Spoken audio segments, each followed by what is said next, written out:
May pusong basa, nagpapakumbaba sa iyong presensya. Gandang hapon. No, pakibuksan niyo sa Sekaraya chapter 10. Nandito tayo sa Sekaraya chapter 10. Ang babasahin ko sa inyo ay yung King James na Tagalog. No, ngayon part A, part B nitong Sekaraya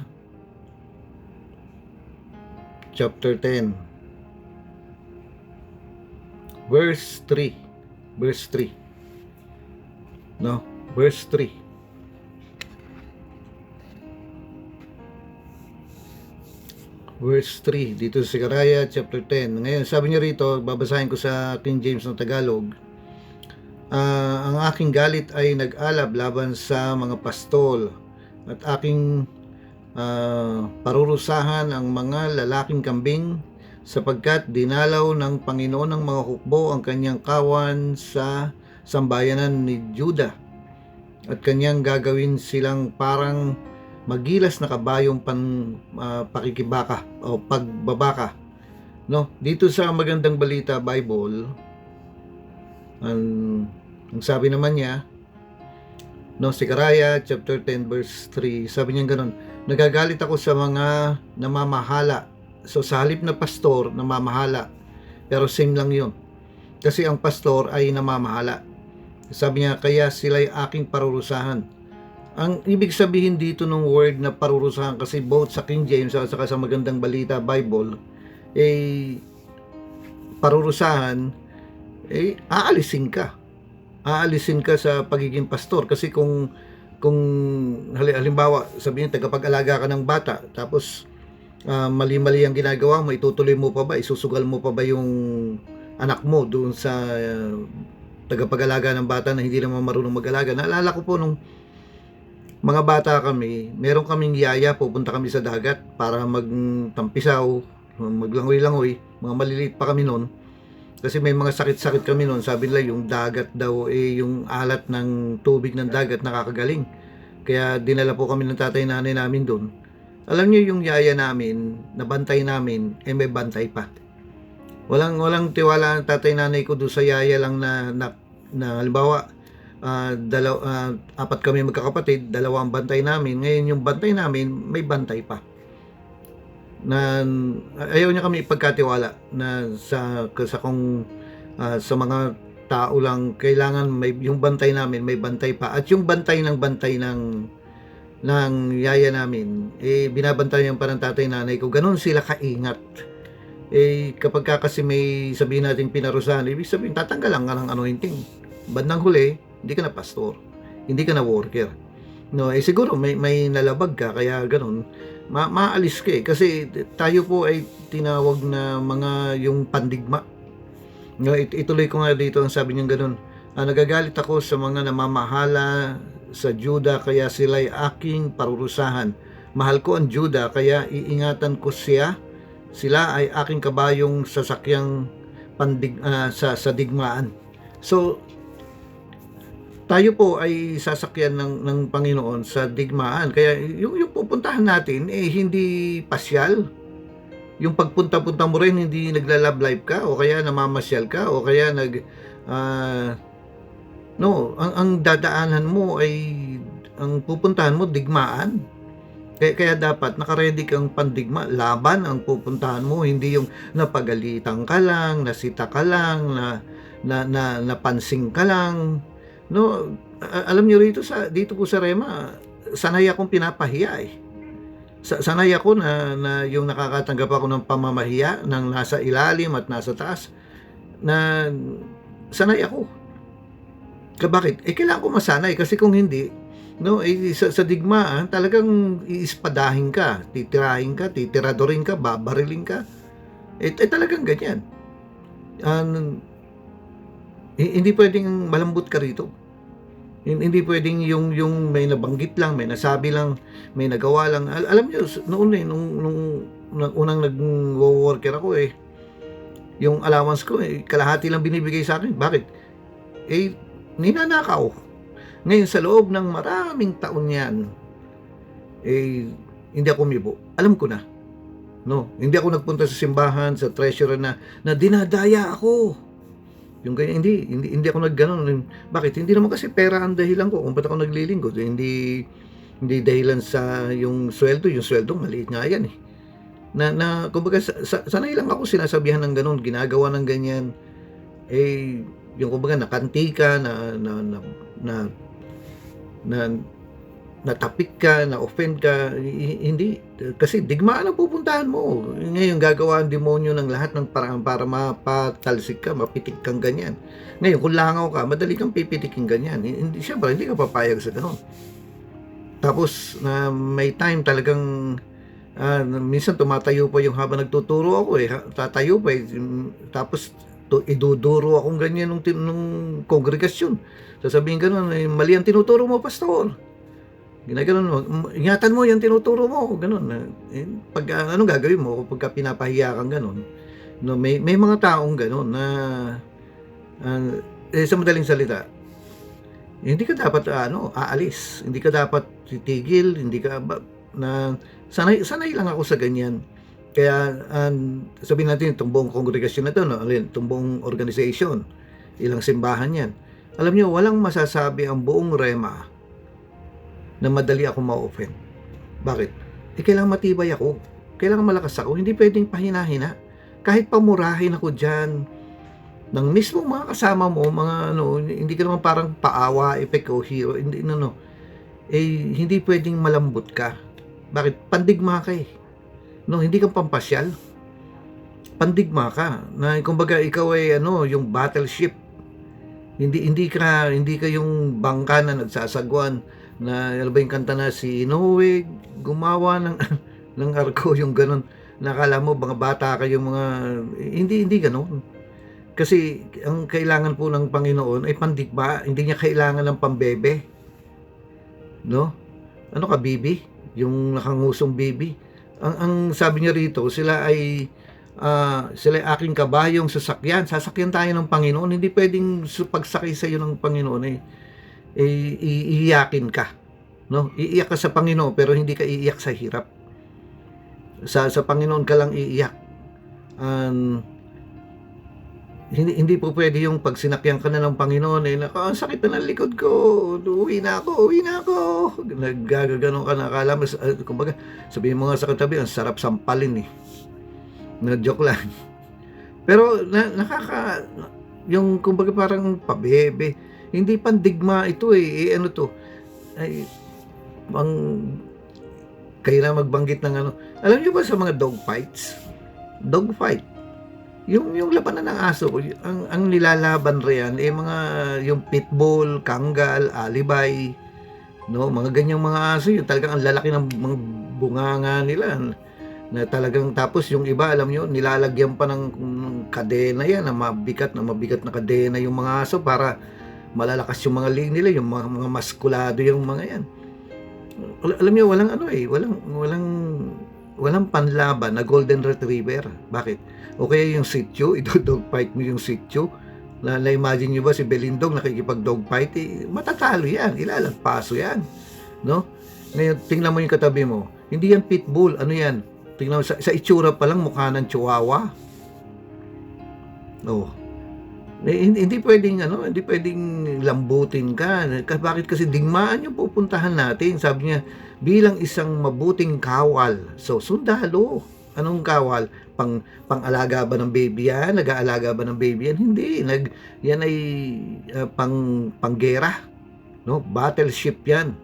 Hindi yan yung pang-kano. Alam niyo yung kano? Yung pangsagwan lang. Hindi. Yan ay battleship. Tayo ay battleship.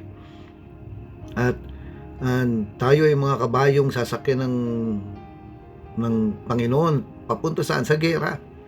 Kaya yung pupuntahan mo rin, gera. Ngayon yung mga, alam nyo, hindi maganda nagsiset ng kondisyon na naalala ko dati, meron pong nag-worker, 6 months yun.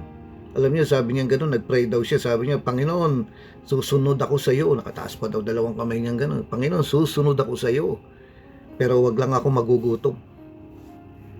Alam niyo, no, pagkakuwento niya sa akin yun, no, na ano ko eh, para bang napailing akong ganun eh. Sabi ko sa kanya ganun eh, sa sarili ko mawawala ito kaagad.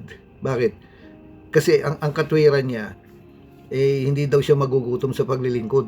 Eh, sabi kong ganun eh, hindi ganyan ang sinabi ni Pablo. Sabi niya ganun, si Pablo nagsabi na naranasan ko ang mabusog, sumagana, pero naranasan ko rin ang maghikahos at magutom. Sa paglilingkod, magugutom ka. Kaya ngayon, nung sinabi niya yun, na napailing akong ganyan, na sabi ko, hindi magtatagal to, mawawala rin ito. Ngayon, kung babanggitin ko sa inyo yung pangalan ng worker na yun, eh, kilala nyo eh.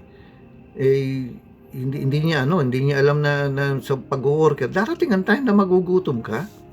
Pero hindi forever yung kagutuman na yan. Bakit? Kasi pagdating mo sa bakery, baka kabili ka na. Pag yung time na humahayo ka, makakaramdam ka ng pagod. Hindi naman pwedeng hindi. Ngayon, alam niyo, ang napansin ko po, nung andun po ako sa ibang bansa, 3 buwan ako ron, dinala ako ng kapatid ko, kami ni Pastor Danny, dinala ron.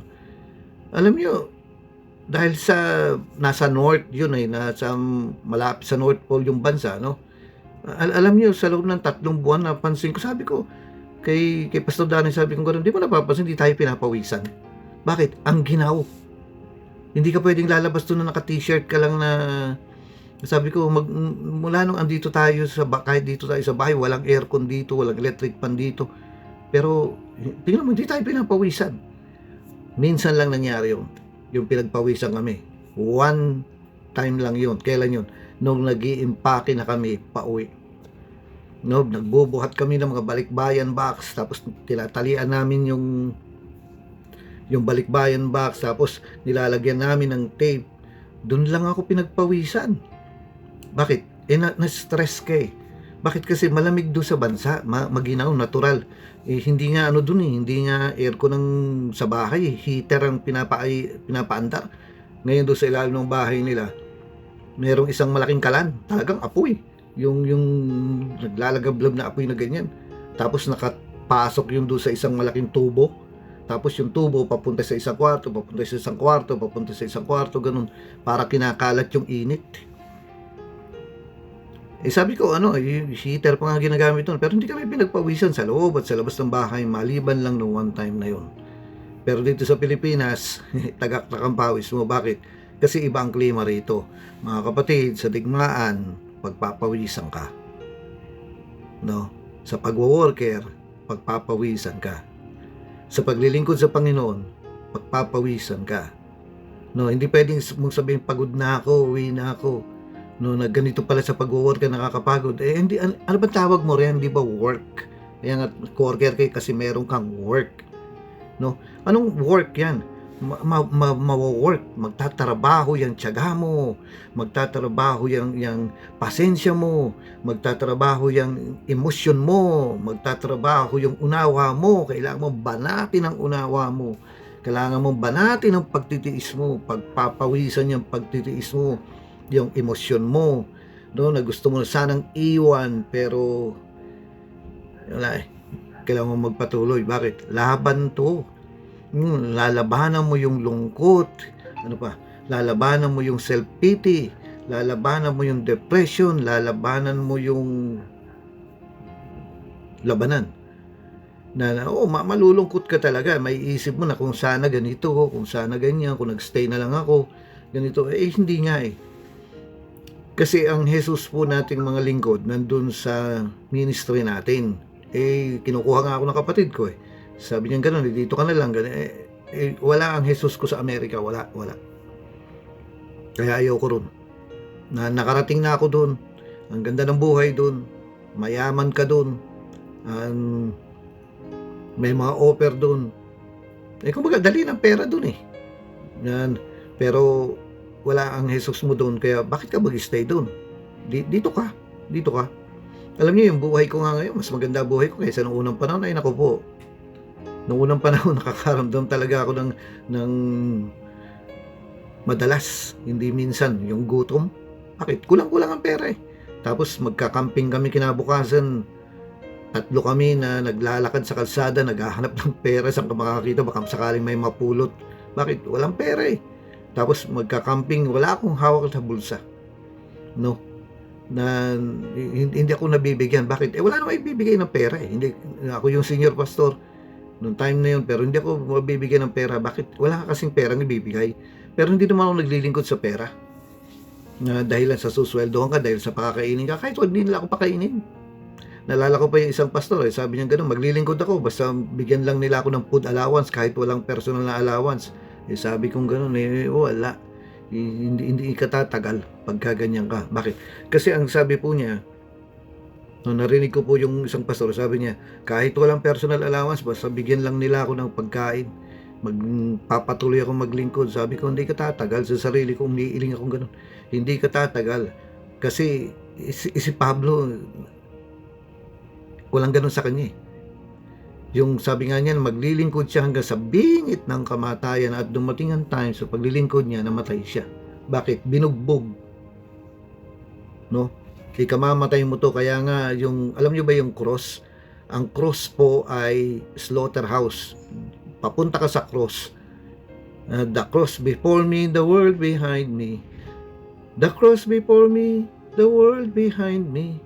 Pero I have decided to follow Jesus. Alam niyo ba yung cross? Slaughterhouse yan. Diyan ka mamamatay.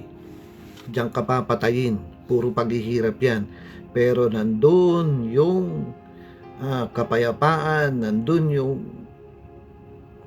ano ba ma-explain? Nabe-bless tuloy ako. Nandun yung isang bagay na hindi mo makukuha. No? Hindi. Alam niyo mga kapatid, itong mga kamay na to, ito, yan, tingnan nyo, 5 daliri niyan. Tapos, ito, meron pa palang isang kamay. 10 daliri na. Alam niyo to, nakahawak na to ng walang pera. Walang mahawakan na pera. Ito. No? Pero nakahawak na rin ito ng milyon. Yan, sinasabi ko po sa inyo, no? Sana yung milyon na yun nagstay sa kamay ko. Kaso, hinawakan lang.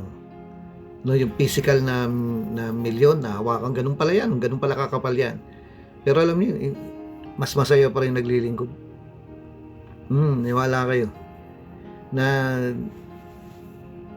talagang bibitawan mo yung offer sa iyo. Bakit? Mas masaya pa rin ang maglingkod kahit ikaw mag-isa. No, kahit ikaw mag-isa. Nalala ko yung isang Chinese na Kristiyano sa isang komunistang bansa.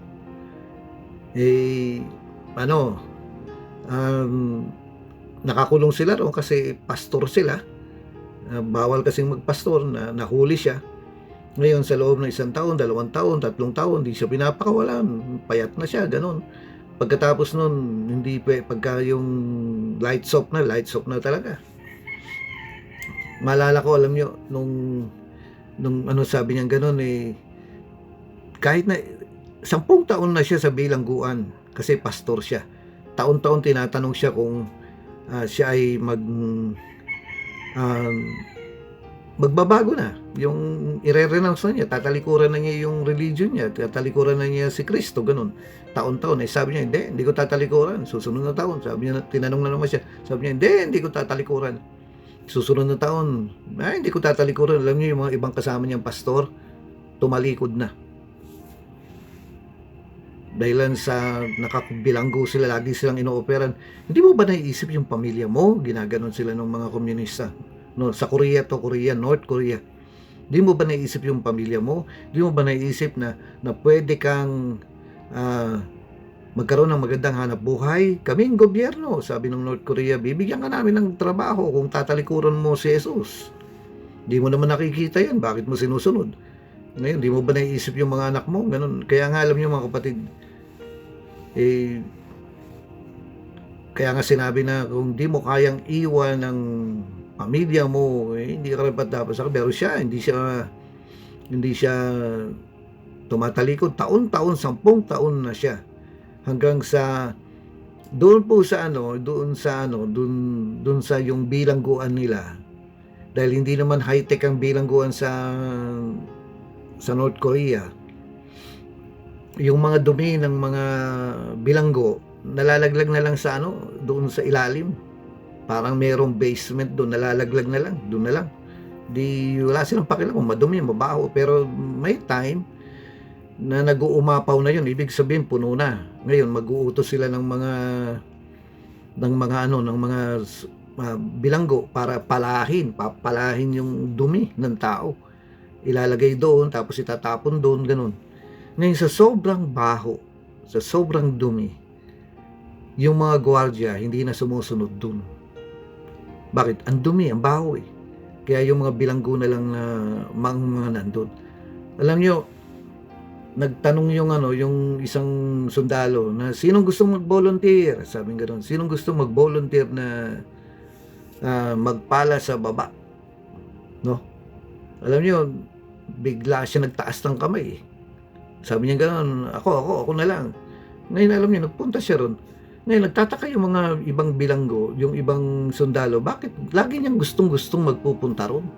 Yung pala, kaya pala siya nagbo-volunteer kasi pag nandun na daw siya sa doon sa basement na punong-puno, no? Hanggang ano daw na punong-puno ng dumi ng tao.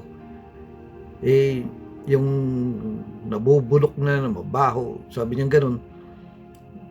Kaya pala siya yung pumapayag na pumunta ron kasi wala raw sundalo doon na pwedeng pumigil sa kanya na magpuri sa Diyos. Umaawit pala siya ron, no? Habang pinakikinggan ko to sa isang conference, umaawit siya, inawit pa niya eh. Umawit nga siya ng How Great Thou Art sa Korean. No? Na nakataas daw yung dalawang kamay niya, umaawit siya ng How Great Thou Art. Then sings my soul, my Savior God to thee. Nakaganon daw siya. Malaya daw siya nagpupuri, nag-e-echo daw yung boses niya doon. Umiiyak daw siya, nagpupuri, nagpapasalamat sa Diyos. Tinitiis niya lahat yun. Okay lang, sabi niya, kahit na madumi, mabaho, basta mapuri ko ang Panginoon ko. Alam niyo, dumating ang time, dahil lang doon sa ugali niyang yun, dahil doon sa pagtitiis niyang yun, dahil doon sa katapatan niyang yun, yung mga sundalo ng bilangguan na born again, dahilan sa kanya. No? Ngayon, subukan mo yung taga-Rema na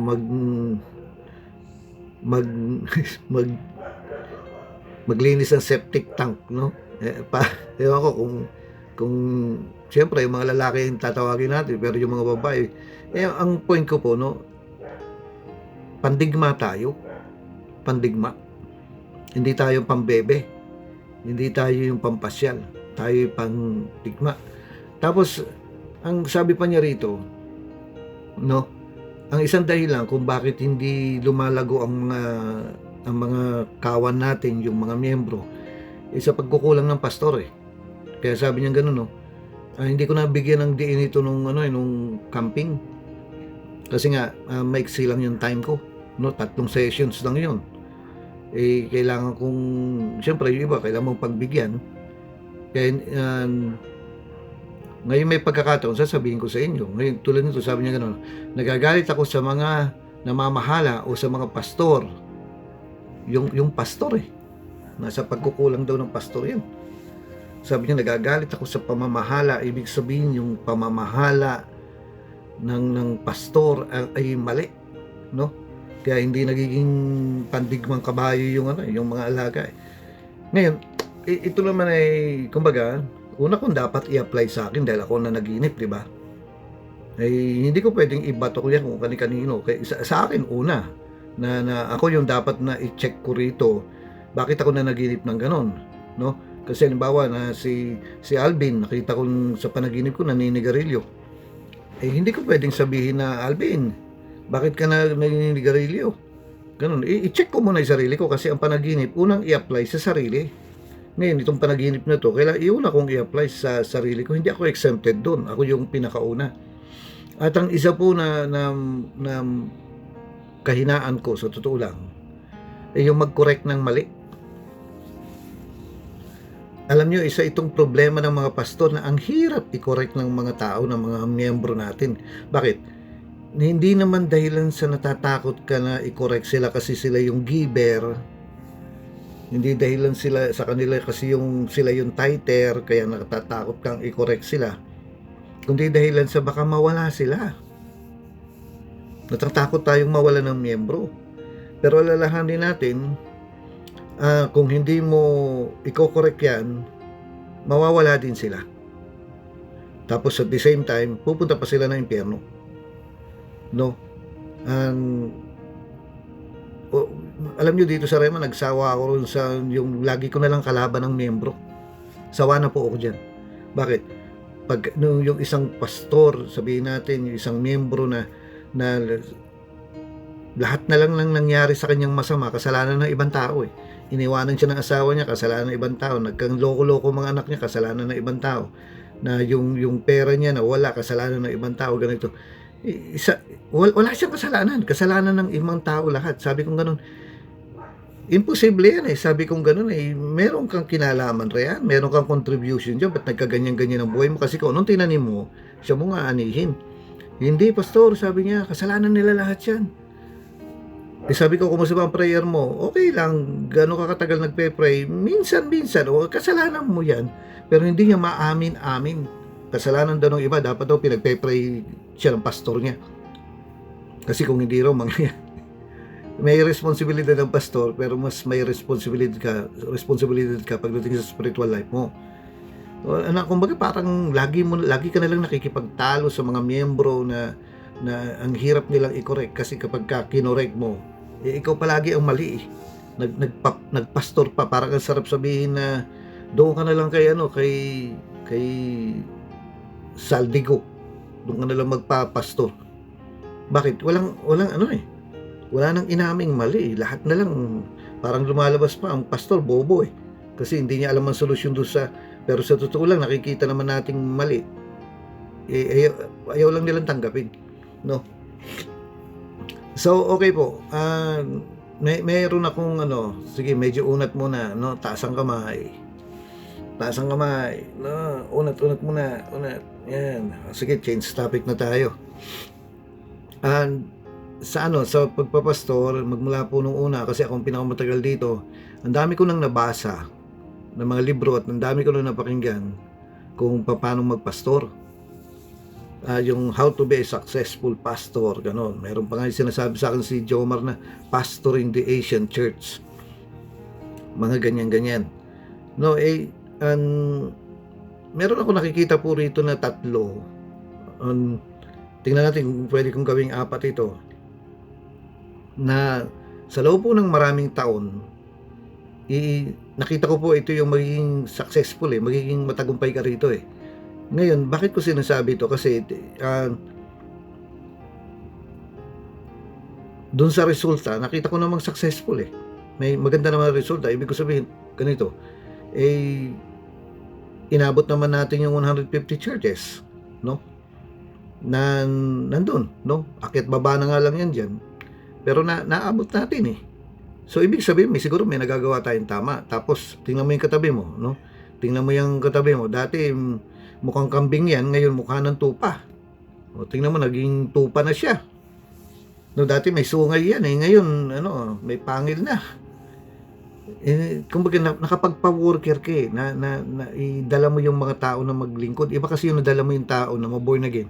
At iba yung nadala mo yung tao para maglingkod. Magkaiba yun. Kasi madali lang magdala ng tao para ma-born again. Mas madali yun kesa na yung nadala mo yung tao para mag-worker. Yun ang mahirap. Nagawa naman eh. Ngayon, anong sekreto ron? Ito po yung nakikita kong sekreto na gusto kong i-share sa inyo na hindi ko nabasa sa libro to, pero nahalata ako na ginagawa nila. At itatry mo ngayon. Ito na. May bunga naman. Kasi ang bunga nito ay tayong lahat, no? Tayong lahat. So, kung gagawin natin itong sasabihin ko sa inyo 3 bagay na ito, tingnan natin kung pwedeng gawin 4, magiging matagumpay o successful yung pagpapastor natin. Okay, so ready na kayo? No? Ready na. Ganun. Thumbs up tayo. So, praise the Lord. Lahat tayo gusto magkaroon ng bunga, no? ay ano nga sobrang mahal nga ng bunga rito, sobrang mahal ng miyembro nga rito eh. O sige, number 1, no? Samahan mo sila sa prayer. Anong ibig sabihin nito? Kailangang ipinagtatrabail mo ang mga miyembro mo. Hindi pinagpe-pray, pinagtatrabail. Magkaiba yun. No? Ang trabail may tunog.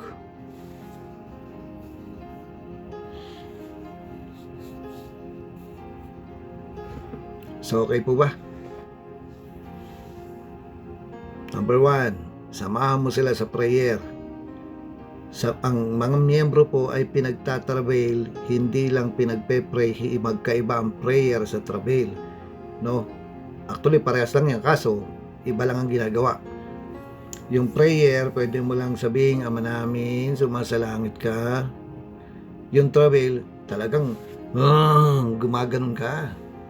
Pero bang kabayo nakikipagdigma na paru-parong bukid, paru-paro, yes, amen, Lord, amen. Meron ba nakikipagdigmaan na ganun? Hindi. Kapag ka nakikipagdigmaan ka, nakikipaglabanan ka sa trabail. No, nakikidigma ka eh. Na-imagine mo ba yung katabi mo? No, nakikipagdigma. Yes, Lord. Gumagalang-ganon pa yun. Yes, Lord. Thank you, Lord, sa tagumpay. Ano ka ba? Parang bukid, paru-paro. Praise the Lord. Gaganong-ganon ka pa na. Hindi ganon. Kapag nakikipaglabang ka, ay suspense ang tugtog. No? Hindi ka nag-ML. Ay, pastor, hindi po ML yun. Ano yun? Counter-Strike po yun. Ano ka ba? Eh, kung hindi mo kayang mag-trabail ng 5 tao, hindi ka magkakamiyembro ng 5 tao. Yun lang yun. Kasi dapat yung pinagtatrabail mo. Kailan? Akala kasi ng mga pastor, ng mga workers, ito yung linggo lang ang gawain. Hindi. Gising mo pa lang ng Lunes, pinagtatrabail mo na yan. Hindi mo naman sila 24 oras na kasama. No? Pinagtatrabail mo na yan. Lunes, Martes, pagtatrabail mo yan. Miyerkules, pinagtatrabail mo yan. Hindi pwede. Kasi ang kaalaban mo, yung mga saksi ni Jehovah, yung mga iglesia ni Cristo, kalaban mo yan. Tapos yung katamaran nila, yung kawalan nila ng interest, kalaban mo yan. At yung trabail lang ang ginagamit mo panghila sa kanila, no, para magsimba yung mga yan. Hanggang kailan? Yung mga ugali nilang pangit, yung mga ugali nilang kambing pa, hindi pa sila tupa, yung mga ugali nilang baka na nanunuwag, kalaban mo yung mga yan hanggang kailan mo sila ipagtatrabail, no? Hanggang sa lubusang mahubog si Kristo sa kanila. Yun alam nyo ba, ang isang example po ng mga nanglalamig na, yung nagbabackslide na, mga taga-Galacia. Bandang huli, sinabi na nga ni Pablo, may kumulam ba sa inyo? Basahin nyo. Sabi niya, kinulam ata kayo no? Kulam ang ginamit na word ni Pablo. Bakit kasi nagbabackslide na sila, nanlalamig na, katatapos lang ng camping, ngayon ang pahirapan na naman. Napuspos na yan, na-slain na yan, nag-speaking in tongues na yan. Tapos bandang huli, nanlalamig sila. Tingnan niyo po ang word na ginamit ni Pablo. May kumulam ba sa inyo? Sino ang kumulam sa inyo? Sabi niya gano'n. Ngayon, ang solusyon niya, trabail. Yun yung secret weapon niya para pambanat, panlaban, trabail. Sabi niya, mga mumunti kong mga anak, muli ko na naman kayong pinagtatrabail. No? Kaya ano po kung hindi mo kayang magtrabail ng 10 tao sa loob ng 1 linggo, huwag kang mag-expect ng 10 miyembro. Kasi yung mga maitatrabail mo lang ang magiging miyembro mo. Hindi yung mapa-attend mo lang iba yung napa-attend mo sa miyembro mo. Kasi yung miyembro mo, hindi ka iiwan yan. No? Hindi ka iiwan yan. Hindi katulad nung yung hindi mo miyembro, aalis yun Ngayon, paano mo sila magiging miyembro? Kailangan ipanganak na muli ang mga yan. So talagang travel. Um, Hindi tayo pwede magkulang sa travel kasi yan talaga ang sikreto ng pagkakaroon ng miyembro. Okay, so number 1 ay samahan mo sila sa prayer. Ibig sabihin, Lunes, pinagtatravel mo na yan. Hindi yung ay day off ko, walang day off mga kapatid. No? Yung day off mo, may prayer ka pa rin. At yung prayer mo, hindi yung tulog ka. Yung prayer mo, may tunog. Ngayon, kung pabanjing-banjing ka lang riyan, petiks-petiks ka lang riyan, yung papitik-pitik ka lang riyan, actually, yung mga ganung bagay po katamaran. At sabi po ng Biblia, konting pahipahinga ay susugurin ka ng kahirapan. No? So, kung paano yan, natapos ko na silang i-follow up. Wala na akong gagawin, pwede na akong magpahinga. Hindi. Kasi, kahit na hindi mo sila kaharap, dapat yan ini-injectionan mo ng travel.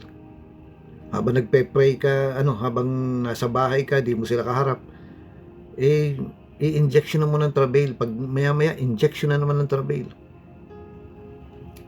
Walang tigil ang injection mo sa prayer, sa travel, samahan mo sila. Samahan mo sila. Hindi pwede yung mas marami ka pang gawang iba. Na tingnan mo yung kasama mo, hindi naman nagpe-pray yan o kung mag-pray yan, walang tunog. No, dapat sa loob ng isang araw, dapat andun yung 3 oras ka nagtatravel. Ang hirap kaya niyan, hindi ko sasabing madali yan. Ang hirap kayang ipag-travel ang mga miyembro. Iiyakan mo yan, talagang itataas mo sa Diyos yan. Ako, tapos alam niyo, one day, naalala ko dati yung may isang miyembro ako na hiniwalayan ng asawa. Ngayon pinahingi siya ng prayer. Ang ginawa ko, humingi ako ng permiso, tapos shinare ko naman doon sa isang kasama ko na ipag-pray din ito. Yung kalagayan niya na iniwan siya ng asawa niya. Alam niyo po, kinuwento sa akin nung unang gabi pa lang habang nagpe-pray daw yung kasama ko dahil magkahiwalay kami. Habang nagpe-pray, may sumunggab daw sa kanyang bungo ng hayop na sumunggab na gano'n sa mukha niya. Napagano'n daw siya, natakot na siyang mag-pray. Bakit? Yung dahilan pala ng paghihiwalay nilang mag-asawa ay kinulam sila. Ngayon, yung demonyo sa likod nung paghihiwalay hinarap kami. No, hinarap siya, hinarap ako, inatake siya, inatake ako. So hindi ka talaga kakayanin ng miyembro. Hindi kakayanin ng miyembro yung laban na yun. Bakit? Hindi nga alam ng miyembro yun kaya pala sila naghiwalay kasi kinulam yung relasyon nila.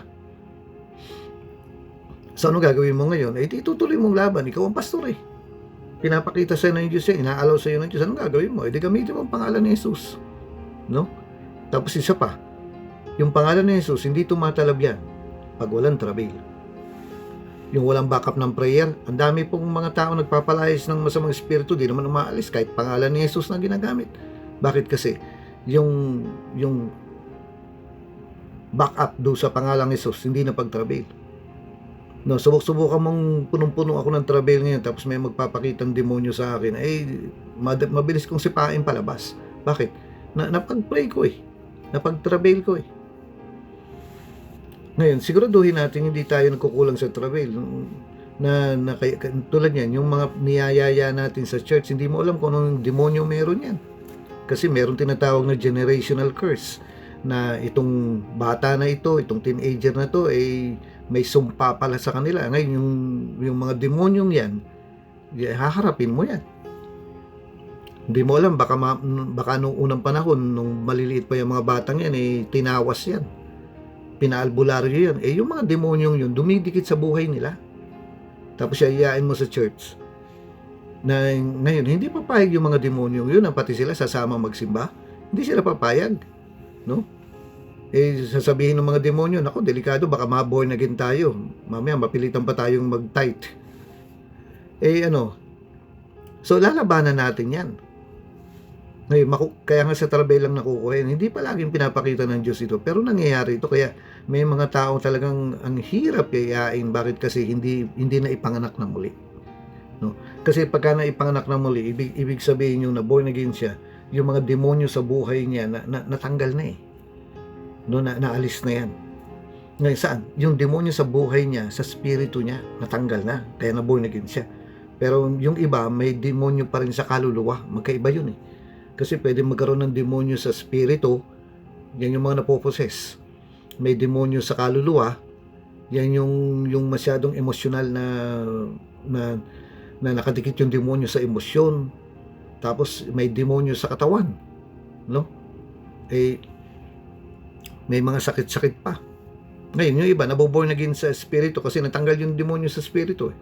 Pero yung iba, kailangan mo pang alam nyo ba na na pwedeng maligtas na ang spirito ng tao pero at the same time, yung kaluluwa niya hindi paligtas. Ngayon, paano yan? Hindi naman natin topic yan, pero maganda pong pag-aralan niya na pwedeng maligtas ang spirito ng tao pero ang kaluluwa niya ay hindi paligtas. Yes. So samahan mo sila sa prayer, sa travel, no? Kasi doon lang magkakaroon ng kalayaan ng mga tao kapag sila ay napag-travel. So trabaho talaga itong pinapasok natin, hindi yung nagsisermon ka lang, no? Okay. So number 2, punta tayo sa number 2. Yan, number 2 na. Samahan mo sila sa sermon. Ano ibig sabihin nun? Kailangan mo silang advisean, kailangan mo sermonan, no? Kailangan mo silang mabigyan ng salita ng Diyos. Alam nyo, merong ang isang pagkakataon dito sa Acts 19 na hindi pa pala nila alam yung topic ng baptism of the Holy Spirit. Nung tinanong sila ni Pablo, saan lang ba kayo nabautismoan? Ang sabi nila, sa bautismo lang ni Juan, ibig sabihin yung tubig lang. Pero hindi pa nila natatanggap ang bautismo ng Espiritu Santo. So, pinatungan ng kamay ni Pablo yung mga tao. Siyempre, kinausap muna niya yan. Ano ba yung pinapakain mo? Ano ba yung dapat mo ituro? Kailan turuan mo sila ng paglayo sa mali, pagbabago ng buhay, yung confession, yung hindi ka na nagmumura, hindi ka na nagsasalita ng negative. Kailangan mo silang turuan sa tithing, giving, yan. Kailangan mo silang turuan sa yung alisin ng pride, yung pagbabago ng buhay, yung kababaang loob. Kailangan mo silang ituro doon kasi ang ibig ko sabihin, yung buhay nila ay kailangan gawin mong buhay na sermon. Yun ay tuturo mo, no? Yung buhay nila ay kailangan mo silang hubugin na maging buhay silang sermon. Na kapag nakita ng mga tao yan, yung buhay nila ay nagsisermon na nagbago na itong taong ito, wala na siyang bisyo. Yun ang ituturo mo sa kanya, hindi yung pag minsan masyadong malalim pero although kailangan katulad dito, kailangan ituro mo ang rapture, kailangan ituro mo yung end times, kailangan ituro mo yung prayer, kailangan ituro mo yung faith, ituro mo yung pagbibigay, yung partnership, yung pag-unawa, yung kababaang loob, yung pag-alis ng pride, yan, ano pa ba? Yung pagsisimba, yung kahalagan ng pagsisimba, yung kababaang loob. Tingnan, paulit-ulit na lang ako. So sa madaling salita, yung kailangan mong ituro sa kanila, isermon sa kanila, yung magiging buhay na sermon sila. Ngayon, kung hindi sila nagiging buhay na sermon, may mali. No, may mali. Alam niyo yung isang kasama po natin may siya, kinukuha siyang may hanap buhay siya, may trabaho siya, pero sabi niya ganoon. Pagkatapos ko magsimba, doon niyo lang ko pwedeng yayaing mag-picnic. Hindi mo mapupuknat yan. Pagkatapos kong magsimba, doon nyo lang ko pwedeng yayaing mag-swimming. Bakit? Talagang hindi nila makikipag-away yan. Kahit pamilya niya, hindi siya makuha-kuha na magninang sa binyag, magninang sa kasal, basta hanggat hindi siya nakakapagsimba, dahil para sa kanya ang araw ng linggo ay banal at sagrado. no? Ngayon, yun ang bilang pastor, yun ang gagawin mo eh. Huhubugin mo sila na hanggang sa maging sila ay buhay na sermon. Na yung buhay nila ay nagsesermon na. Ngayon, kung hindi nangyayari yan, eh, trabahuin pa natin. No? So, ano iba-ibang topics yan. Na yung pagdating ng linggo, kakalimutan nila lahat ang hanap buhay nila, kakalimutan nila ang sarili nila, kakalimutan nila yung mga personal nila, yung sarili nilang pahinga, magpapahinga na nga lang, magsisimba pa, talagang parang ang linggo ay sobrang banal para sa kanila na hindi pwedeng di sila magsisimba. Yun, kailangan mo ituro sa kanila yun. Kailangan mong hubugin sila na ang buhay nila ay dapat buhay na sermon, na maboborn again yung mga tao kapag nakita nila yung buhay nitong miyembro mo. Yun ang isang trabaho natin. So magsisimula yan sa atin, no, sa atin. Paano mo bang magagawa yun? Na kahit walang sweldo, walang pera, walang pagkain, eh magpapatuloy pa rin. Yun ang maituturo mo eh. So kailangan mo, kumbaga ngayon, eh hindi naman maganda na yung mga miyembro mo eh yung ganun nga ang ugali, pero walang alam sa Bible. Ang every time magbubukas ng Bible yan eh, titingnan pa sa table of contents kung nasaan yung John 3:16. Eh hindi naman ganun. Turuan mo sila na magkaroon ng Bible. Alam nyo, nakakatawa nga eh, na nakakalungkot, na nakakagulat, na anniversary. Yung mga miyembro eh, sabi niya, next time nila kuhaatin. Bakit ganun na dumating tayo ron sa puntos na yung mismong anniversary, ito yung time ng magpapasalamat tayo sa Diyos, pero bakit hindi umatin ang anniversary, next time na raw? Tapos marinig ko pa, bakit hindi umatin? Busy daw. Ano yan? It's supposed to be ang anniversary natin, sama-sama tayo na magse-celebrate ng kabutihan ng Diyos sa loob ng isang taon na ginawa ng Diyos sa atin, pagkatapos baliwala lang. May mali sa mga miyembro eh, no? Eh kailangan natin ituro sa kanila yung ganyan. Tapos ito yung higit sa lahat, hindi mo sila matuturuan ng giving, hindi mo sila matuturuan ng rapture, hindi mo sila matuturuan ng soul winning. Although kailangan mo ituro yan, yung misyon, yung pag-worker. Hindi mo sila maituturuan ng magsuko ka ng buhay kung hindi mo sila matuturuan kung paanong mahalin ang Diyos. Kahit na anong turo mo sa giving, kung hindi nila matututunang mahalin ang Diyos, wala sa puso ang pagbibigay niyang mga yan. Kahit na pag-worker ang ituro mo, hindi yan totally mag-worker ng buong puso kung hindi nila matututunan, kung hindi mo ituturo kung paanong mahalin ang Diyos. Napakahalaga nito. Ito yung pinakataluktok ng lahat.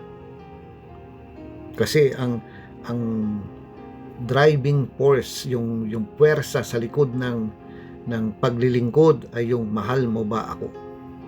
Tandaan nyo yung kay Pedro at kay Jesus, sabi niya, mahal mo ba ako? Alagaan mo ang tupa ko. Kasi kapag yung tupa nangangagat na, madali lang itapon yan. Kaso hindi nga kasi yung pagbibigay, yung pag-worker, hindi mo talaga maibibigay ang sarili mo, hindi ka talaga makapaglingkod sa Diyos kung hindi mo sila matuturoang mahalin ang Diyos. Ang pagmamahal sa Diyos ay lumalabas sa gawa, no? Kailangan makita sa iyo yan, kailangan sabihin mo sa kanila yan, ikaw magiging example riyan. Wala nang tataas pa rito, wala nang hihigit pa rito. Napakahalaga na matutunan nila. Kung meron kang ituturo sa mga miyembro mo, hindi masama na hindi mali na ipakita mo sa kanila habang nagtuturo ka, umiiyak ka kasi totoo sa puso mo yun, totoo sa sarili mo yung sinasabi mo, no? Ako nagpipigil ako palagi, every time magtuturo ako, nagpipigil ako na hindi ako iiyak kasi masyadong nagiging emotional na ata ako paano nararamdaman ko? no? Ang mahirap yun, nagtuturo ko na walang pakiramdam na mahal mo raw ang Panginoon pero wala nang pakiramdam, no, na hindi sila magiging faithful sa giving, hindi sila magiging faithful sa paglilingkod hanggat hindi nila natututunan kung paano mahalin ang Diyos, at kailangan mong ituro sa kanila yan. Nalala ko po nung unang panahon, nung ako si Kuya Boy pa, hindi pa ako nagpapastor noon, meron po akong tatlong kasamang lalaki na yung dinidisciple mo. Apat kami nakaupo sa bangketa diyan sa sidewalk at nagkukwentuhan kami, ako yung leader nila. Alam niyo, may nakita ko doon sa bandaro, may isang babaeng maganda na dadaan sa harapan namin, nasa bangketa kami, nakaupo kami sa sidewalk, nagkukwentuhan kami. Ngayon nakita ko yung isang babae na maganda, dadaan siya sa harapan namin ganyan, no? Hindi na maiiwas. Alangan naman tumawid pa yung babae. Ngayon, boys will be boys. Tingnan ko kung titingin sila, no? Kung susundan nila ng tingin yan. Yan, ngayon kapag walang sumusunod ng tingin sa'yo, siguro pangit ka. No? Ngayon, alam niyo ang ginawa ko, nung pagdaan ng babaeng ganyan, malapit na nung malapit na yung babae, hanggang sa dumaan sa harapan namin yung babae, hindi ako tumingin. Hindi ko tiningnan. Alam niyo ang nangyari? Napansin ko, yung tatlong kasama kong mga lalaki, hindi rin tumingin.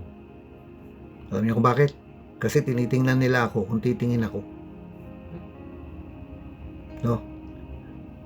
Ngayon, yun Kung nakikita ka nila na hindi ka nagbibigay, kung nakikita ka nila na hindi ka nagsasakripisyo, kung nakikita nila ng mga miyembro mo na madali kang magalit, pikon ka, gagayahin ka yan. No?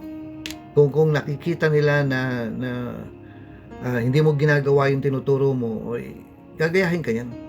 So nakatingin sa iyo yan. No? Kaya halimbawa, makikita nila na wala ka ng pera pero nag-tithe ka pa rin. Na nakikita nila na wala ka ng pera pero faithful ka pa rin honest ka pa rin sa sukli. Gagayahin ka niyan. Doon ka titingnan yan. Pero pagka nabutasan ka niyan, alam niyo ba yung isang malaking simbahan ng born again, yung kumbaga milyon na ata sila, hindi ko alam pero international na yan. Alam niyo ba si Eddie Villanueva ang tinutukoy ko?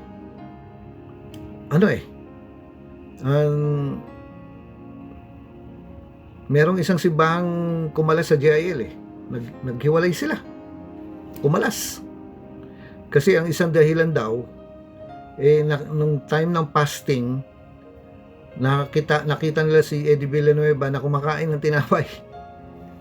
Time ng fasting, dinabutasan yung leader. Ngayon, may mali. Pero alam niyo po ba na yung pagkakamali ng leader kasama sa training yan? Sana nga. Kaso, ayun nga, no? So, okay. So, number 1, samahan mo sila sa prayer. Number 2, samahan mo sila saan? Doon sa mga sermon, no?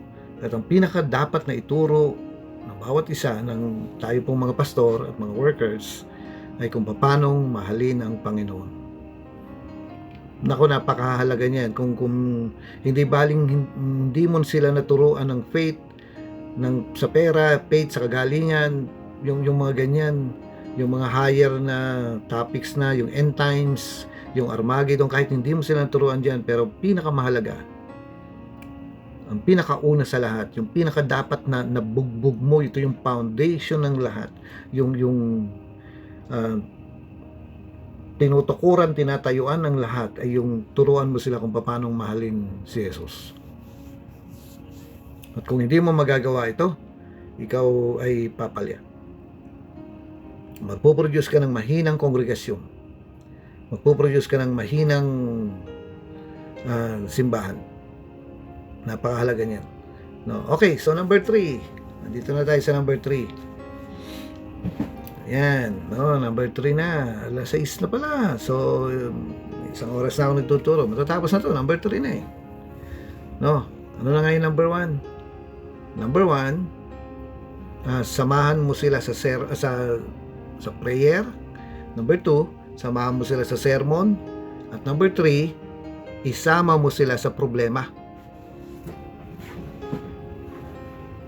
Ano ibig sabihin nito? Ang number three, isama mo sila sa problema. So, anong ibig sabihin ng number 3, isama sa problema? I-share mo sa kanila ang problema ng church. Huwag mo solohin. Bigyan mo sila ng part na kung saan pwede silang tumulong, no?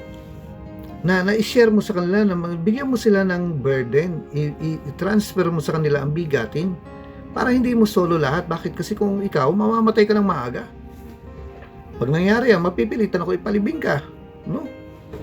Sayang, gagastos na naman tayo sa libing mo. Mabuti sana kung makukuha ko yung offering ng lamay mo, no? Gagastusan ko po yung kape mo. Mga kapatid, i-transfer mo sa kanila ang problema, yung isama mo sila sa problema. Ikwento mo sa kanila na ito yung dinadaanan natin, ito yung problema natin, na hindi naman yung puro si daing, kasi ang mangyayari sa iyo, tatawagin ka nilang Pastor D, no? Ano yun? Pastor Daing, lahat na lang dinaing mo. Hindi naman ganoon. Pero merong na ikukwento mo yan ng balansehin mo. Ang isa example natin dito, yung nagpakain si Jesus ng 12,000. Alam niyo, tinanong niya si Philip Sabi niya gano'n Philip, saan tayo kukuha ng pagkain? Anong gagawin natin? Alam niya nakalagay doon, alam ni Jesus ang solusyon. Ikaw bilang pastor, alam mo naman ang solusyon. Pero binabahagi mo, sinashare mo sa kanila para mag-iisip din sila na para yung bigatin nasa kanila din. Halimbawa, kukwento mo, kulang tayo sa fund natin, ano bang pwedeng gawin? Ngayon, sa halip kasi na sabihin mong mag-fundraising kayo, magtinda kayo ng empanada, no? Pagka hindi naubos, supalpal mo sa baga mo. Wag ganun. Ipakita mo ang dahilan bakit kailangan yung mag-fundraising, kasi kulang tayo sa bigat. So kulang tayo sa budget, kailangan natin mag-fundraising at sumama ka sa fundraising, no? Ako po sanay ako magtinda, kung tutusin, hindi ako nahihiyang sumisigaw Pero siyempre kung kaya namang gawin ng iba na hindi na ako hindi na ako sasama. Pero kung kinakailangan ako ulit, gagawin ko yan, kaya ko. Hindi na ako nagpapatanggap ng tangsi. Pero kung wala magpapatanggap, kaya ko lang magpatanggap. Ganun lang yun. Kailangan mong yung i-share, i-transfer, ibahaginan sila ng bigatin. Sabihin mo yung mga problema.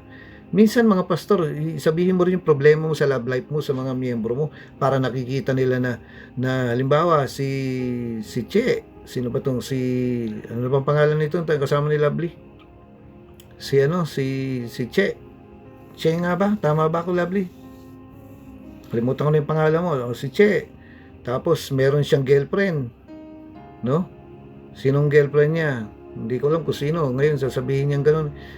Sasabihin niya doon sa worker, doon sa miyembro niya, alam mo, kailangan kong hiwalayan tong babaeng ito kasi bawal hindi pwede, hindi gusto ng Diyos to, kailangan ko talagang hiwalayan hindi hiwalayan mo, no? Na ngayon yung palang sinabihan mo, isa rin naman tomboy, sabihin niya gano'n, oo, so anong gagawin natin ngayon? Manlalaki na lang tayo. Magagano lang ba kayo? No, na alam nyo, makikita ng mga tao kung paano kayong pinapersecute ng pamilya nyo, and yet tinitiis nyo, no, na hindi kayo nabigay. Minsan ikwento nyo, hindi naman yung pinapangalandakan nyo na ikwento nyo, hindi naman maganda yung puro daing ka na lang, pero magandang i-share nyo yan, no, na anong gagawin natin. Tulad dito sa mga districts, magtatanong ako, saan tayo, anong gagawin natin, ganyan. Hinahayaan ko sila na isip ng mga solusyon kahit alam ko na yung pinakamagandang solusyon, no?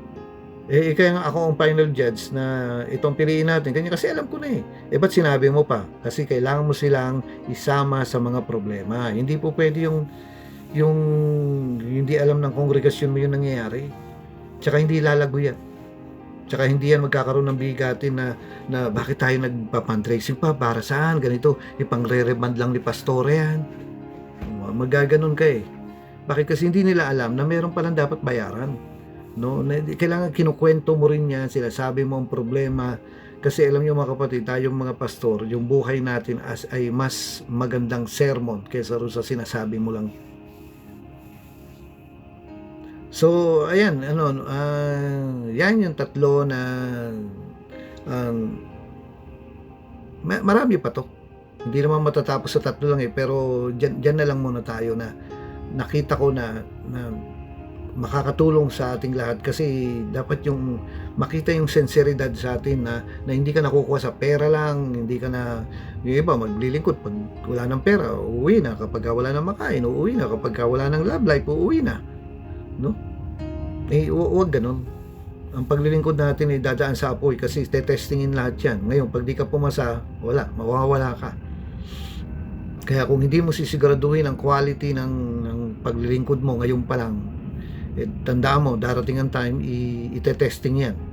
At mga pagsubok yan, mga pagsubok po. At kapag kahit pa magyabang-yabang ka na matibay ang paglilingkod mo, pero tetestingin yan ng Panginoon, no, hahayaan ng Panginoon matesting yan, ay bandang huli makikita nila kung lalabas kung sino yung yung makakapasa sa hindi. Nasa Bible yan, alam natin yan, nasusubukan ng mga pananampalataya natin. So, kailangan makapasa po tayo. Amen po ba? Ayan, kaya ngayon, i-practice natin ito, no? Na hindi tayo mabilis ma-offend, ano pa ba? Na turuan natin sila na mahalin ng Diyos ng higit sa lahat. Yan ang pinaka-foundation. Kasi ulitin ko, yung mga pagtatight nila, hindi yan magiging ganun ka-effective kung di nila mahal ang Panginoon. Magbibigay yan para may matanggap lang sa Diyos. Pero yung pinaka-motive nila sa pagbibigay hindi na pure, hindi na dahilan sa mahal nila si Lord, kundi dahilan sa para may matanggap na lang sa kanila. Hindi maganda yun wrong motive ka na pati pag ganun. Although yung mang ibigay mo sa Panginoon, wala ka namang kalugihan riyan. Pero iba pa rin yung ginagawa mo lahat ito dahilan sa pag-ibig. Kasi sabi niya ganun, ibigay ko man ang aking sarili para masunog, ngunit wala akong pag-ibig, baliwala din lahat. No, tingnan mo, iniwan mo yung pamilya mo, pagkatapos uuwi ka kasi nga na testing na hindi pala mo ganun ka-love si Lord, no? Kailangan nating manatiling tapat. Bakit? Kasi huling panahon na, no? Huling panahon na. Ngayon mga kapatid, ganito po, minsan sa pakikipagkwentuhan mo sa mga tao, meron kang maririnig na itong si pastor, itong worker na to, kitang-kitang mahal niya ang Panginoon, no? Alam niyo, huwag niyo ipagyayabang, pero panghawakan niyo yun na nakikita na pala ng mga tao na mahal ko ang Panginoon, no? Hindi naman nila malalaman yan kung kinakalabit mo yung mga tao, sinabi, mahal kong Panginoon, mahal kong Panginoon. Hindi ganoon.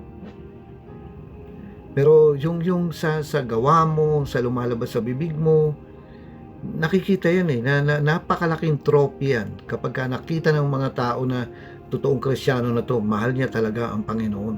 Faithful ito. Itong worker na to, napaka-faithful nitong worker na to. Yung sinasabihan ka na ng ganyan, yung opinion nila sa iyo napaka-buti ng worker na to, honest ng worker na to, napaka-pure ng worker nito, at napaka-ganda ng worker na ito. Huwag kang masyadong maniniwala pag yung part na yun, no? Pero yung sasabihin sa iyo na itong worker na to, ito ang pinaka-pogi, huwag kang maniniwala doon, no? Kasi hindi na huwag ka rin maniniwala na may magsasabi sa yung pangit. Halimbawa, sinabihan ka na itong worker na to, pangit ito. Alam niyo kung bakit? Yung nagsabi sa iyo ng pangit, demonyo. Patutunayan ko yan ngayon na ang nagsasabi na ang worker ay pangit, demonyo. No, tingnan mo yung katabi mo, pangit ba yan? Ang demonyo lang ang magsasabi ng pangit yan. Alam niyo kung bakit? Kasi ang demonyo sinungaling. Kaya pag may nagsabi sa inyo na itong worker na ito ay pangit, demonyo yun, no? Kasi ang demonyo hindi nagsasabi ng totoo. Yan, kasi tayo ay nilikha, yung katabi mo ay nilikha sa wangis ng Diyos, no? Yan, kaya kailangan nating magpatuloy, kailangan nating maging matatag alang-alang sa mga nakaasa sa atin, no? Ay sige po, maraming salamat sa pagkakataon na makapag-share sa inyo. Hingi ako sa inyo ng feedback, no? Hindi ko naman matatapos yung hanggang 7 o'clock, no? So hingi ako ng feedback sa inyo, na gawa kayo ng feedback sa pinag-usapan natin ngayon. Pagkatapos sa inyo sa akin sa messenger ko, no? Kung hindi ko pa kayo friend, magiging friends na tayo ngayon, no? Friends forever. Sana merong ano bang masarap na ulam. Alam niyo bakit kaya dito sa Pilipinas lechon manok, walang lechon turkey, no? Lechon pabo. Bakit kaya? Siguro hindi pa ako nakatikim ng pabo eh. No, USA, yung USA, USA, nakatikim na ako. Pero yung pabo, bakit kaya wala? Ay okay po. So gawa po kayo ng feedback ngayon. Kasi kakatapos ko rin lang magturo sa sa training ng Rizal. Ng Zambales. Humingi ako ng feedback sa kanila. Yung tinuro ko same din lang. Dapat nga pinarinig ko na lang Ayan, kaya sige po, hintayin ko yung feedback ninyo. Send nyo sa akin sa messenger. At pagkatapos siguro kakain na kayo, no? Ay okay, bye-bye na po. God bless you. Salamat ulit sa pagkakataon. Bye-bye na po.